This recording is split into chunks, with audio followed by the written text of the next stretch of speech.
मनोज जरांगे सध्या मुंबईत दाखल होताना दिसत आहेत। त्यांचा ताफा आझाद मैदानाकडे निघालाय, मात्र गर्दी असल्यामुळे त्यांना वेळ लागताना दिसतो।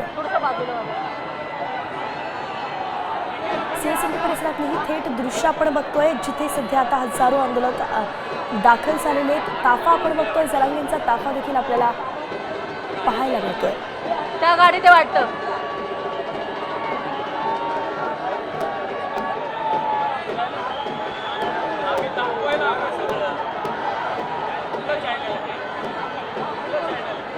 जरांगेंचा ताफा आपण सध्या बघतोय, जो सीएसएमटी स्थानकात सध्या दाखल झालेला आहे।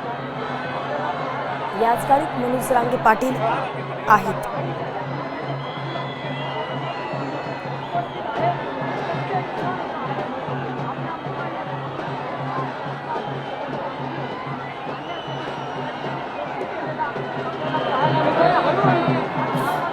भगवं वादळ आपण बघतोय, संपूर्ण ठिकाणी फक्त भगवं वादळाचा नाद ऐकतोय।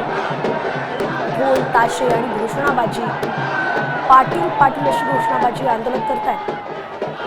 जरांगेंचा ताफा सीएसएमटी स्थानकात पोहोचलाय आणि याच ठिकाणी गेल्या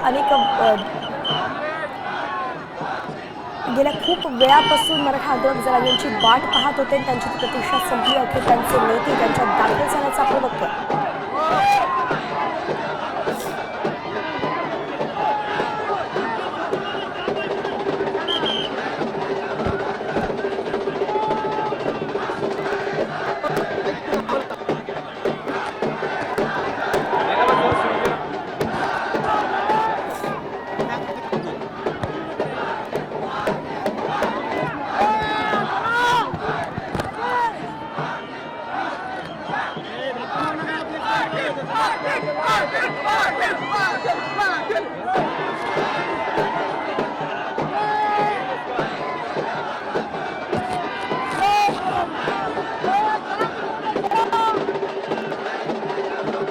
हळूहळू वाट करून दिली जाते आणि त्यांचा ताफा आझाद मैदानाकडे वळतोय।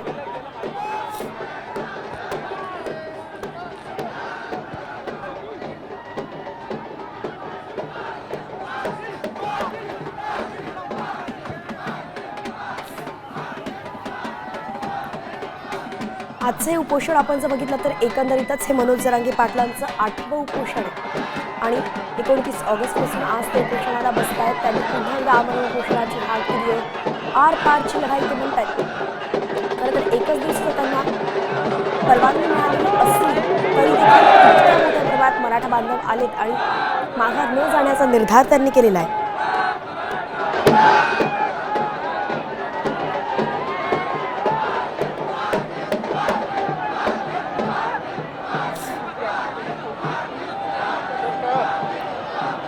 पाटील पाटील अशा घोषणा आपण ऐकतोय।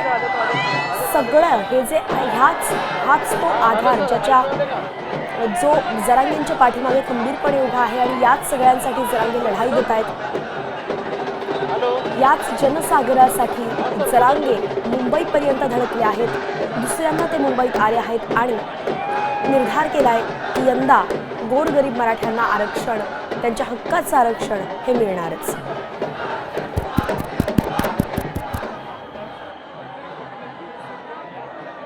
आता isakal.com आहे देशातील नंबर 1 ची मराठी न्यूज वेबसाईट। प्रत्येक अपडेटसाठी isakal.com ला नक्की भेट द्या।